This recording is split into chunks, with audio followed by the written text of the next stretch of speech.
Ça serait pas le nouveau décor, ça?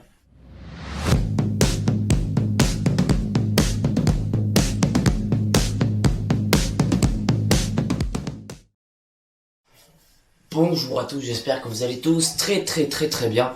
On se retrouve dans cette nouvelle vidéo dans ce super décor en fait, très clairement. Notez, dites-moi dans les commentaires s'il vous plaît ce petit décor quand même, puisque je le trouve fort sympathique. Donc, aujourd'hui on se retrouve, à votre avis, pour une critique de film, évidemment. Donc ne vous inquiétez pas, hein, la vidéo sur Quentin Tarantino arrive, mais ça met beaucoup de temps, hein, je vais pas vous mentir, ça met, putain, c'est super long à faire.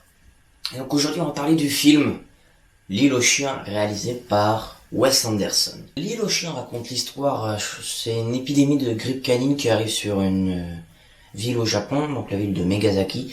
Et c'est une grippe mais qui est que sur les chiens en fait. Grippe canine, donc oui c'est que sur les chiens.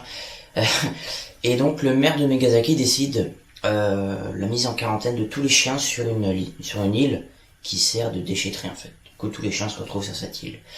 Et le jeune Atari, qui est le pupille du maître, donc son fils adoptif, on va dire ça comme ça, vole un avion et veut aller sur l'île aux chiens, hein. Et en fait son avion perd une aile et il se crache sur l'île, et il fait ça justement pour retrouver son compagnon Spots. Et quand il se crache, et ben, il y aura 5 chiens qui vont l'aider. Et ensuite, au cours de ce film, on va suivre l'aventure de ces 5 chiens. Donc, ce que j'ai pensé du film, déjà, je trouve le travail, franchement, le travail de la mise en, de l'animation, tout ça, c'est très précis. Parce qu'en fait, quand on regarde le chien, même quand il bouge plus, en fait, il y a toujours des trucs qui bougent. Ses poils bougent tout le temps. Et ça, vraiment, ça, je trouve ça assez incroyable. Parce que je me dis, déjà, c'est chiant de faire image par image, de faire cligner les yeux, faire bouger, comme ça, c'est chiant. Si en plus tu dois à chaque fois bouger les petits poils là ça doit être interminable. Mais je crois qu'ils ont mis vraiment, je crois qu'ils ont mis 5 ans pour faire le film. Mais d'ailleurs, restez jusqu'à la fin de la vidéo car il y aura une petite surprise à la fin. Ça va pas être qu'une critique de film. Donc oui, ça déjà je trouve l'animation super cool.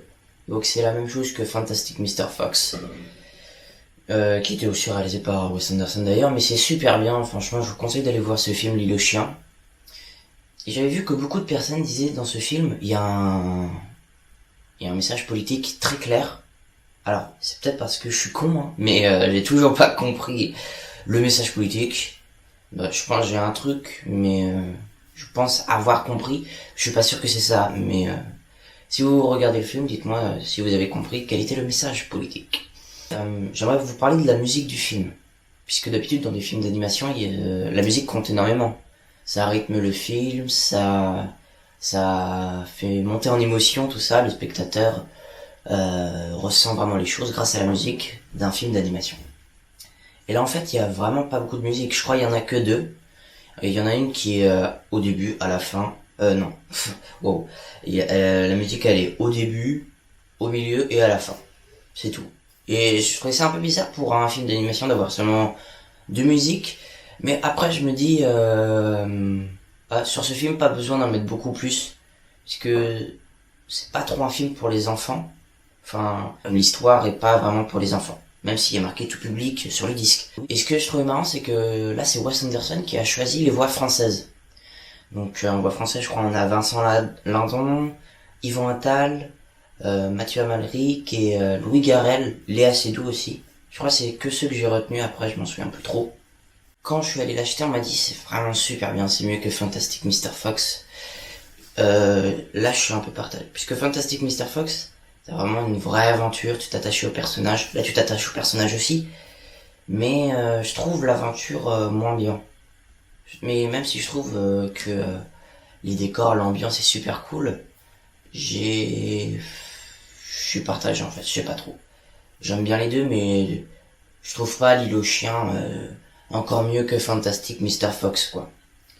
Donc j'aimerais parler du caractère des chiens, puisque oui, il y a 5 chiens dans l'histoire en fait qui suivent le petit Atari. T'as celui qui est joué par Vincent Lindon. Donc qui est très écarté, tout ça, qui aime vraiment pas les hommes, tout ça, c'est un chien errant en fait. Et je trouve ça marrant en fait, puisque chaque chien a une caractéristique en fait, a son caractère, tout ça. Et je trouve ça super drôle de faire des trucs comme ça.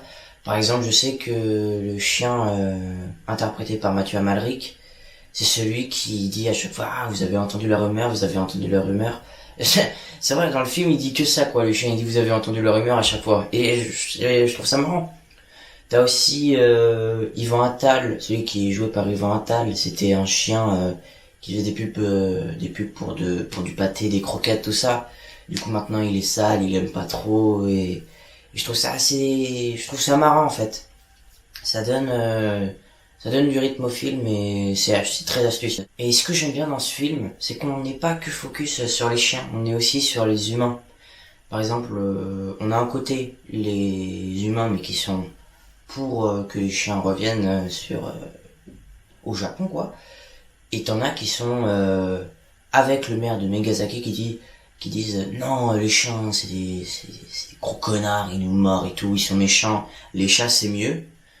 Et je trouvais ça cool aussi puisque ça montre à quel point les humains peuvent se faire influencer avec un discours, avec des affiches, tout ça. Et oui c'est ça en fait le message politique, c'est l'embrigadement de la population grâce simplement à un discours, à une personnalité, à des affiches, tout ça. Je suis pas tellement con que ça en fait. J'en ai fini avec la critique et maintenant on va passer au petit plus de la vidéo si on peut appeler ça comme ça. C'est un steelbook. Donc un steelbook c'est quoi? Un steelbook en fait c'est comme un boîtier DVD mais en métal, c'est un peu un côté collector. C'est collector hein, et c'est plus cher que d'habitude mais ça en vaut la peine car celui-là est très... Attendez, je vais essayer de vous le montrer en espérant que ça fasse le focus. Ouais voilà, donc le voilà. Et donc on va faire la présentation de ce steelbook de l'île aux chiens que je trouve très très très joli. Donc on se retrouve sur une nouvelle ambiance, sur un nouveau décor pour faire la présentation de ce steelbook. Donc nous voici dans la seconde partie de la critique de l'île aux chiens. Donc voici le steelbook de l'île aux chiens. Donc on reconnaît le personnage incarné par Vincent Lindon. Ici le titre du film, je vais rapprocher un peu la caméra. Donc là le titre du film, I Love Dogs. Donc c'est en anglais et je trouve ça assez esthétique de mettre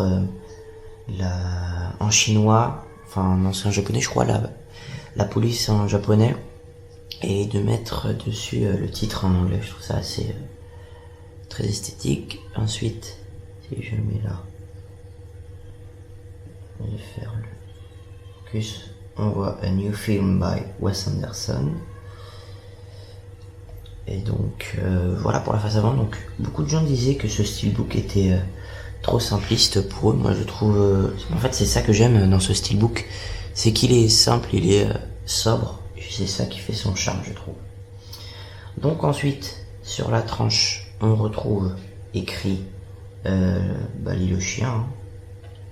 Voilà, I Love Dogs. Donc c'est le même logo que ici là. Derrière, donc pour ceux qui ont vu le film, on retrouve Prodog. Donc ceux qui ont vu le film sachent de quoi ça parle. Et je trouve ça cool aussi de mettre des petits des titres comme ça mais qui sont en rapport avec le film. Je trouve ça c'est astucieux puisqu'au début on se dit ouais non, et je trouve que ce steelbook fait le taf. Donc ensuite à l'intérieur, donc ça se présente comme ceci.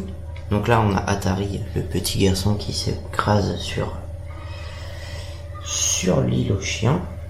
Et donc Atari Lives, donc si vous avez vu le film, vous sachez à quoi ça fait référence. Et justement il y a beaucoup de références au film dans ce steelbook. Je vais mettre le CD là. Et donc là encore une fois, on a marqué Students for Dogs, avec en japonais écrit juste au-dessus. Et là aussi, ça fait référence à un passage dans le film. Sinon, niveau le disque aussi, je le trouve assez... je le trouve beau aussi, le disque, je le trouve assez esthétique. Comme sur la face avant de l'île aux chiens, on retrouve la même police. Et non, je le trouve assez beau, puisqu'il est un peu transparent en fait. Si on voit un peu ma main derrière. Et voilà. Hop. Donc sinon, très content de l'achat de ce steelbook. Je ne le regrette pas, c'est le premier steelbook que j'ai. Et je trouve ça assez intéressant de faire une critique et de faire une présentation de steelbook dans la vidéo. Si ça vous intéresse, vous pouvez me le dire en commentaire. Si vous voulez, si vous trouvez ça intéressant. Donc j'espère que cette vidéo vous aura plu, j'espère que ce nouveau studio, si on peut appeler ça comme ça, ou ce nouveau décor comme vous voulez, vous plaît et vous plaira toujours, puisque je vais pas changer, je vous préviens très clairement, je vais jamais changer. J'espère que les présentations de steelbook vous plaît. Bon, je vais pas faire une critique, un steelbook, puisqu'au bout d'un moment je vais perdre tout mon argent, mais si un jour, je pense que je vais refaire ça, hein. Je pense je ferai une critique de film avec un steelbook. Je pense que ça va pas être mon premier et mon dernier steelbook. Mais j'espère que ce contenu vous plaît, puisque je me suis dit pourquoi pas le faire.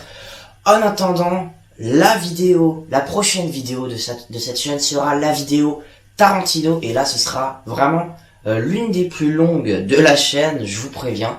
J'espère que vous plaira la vidéo de Tarantino, puisque j'ai quand même mis une semaine à la faire. Je vous embrasse très très fort, je vous fais de gros bisous. Salut tout le monde, c'était Steve Ciné. Django! Django!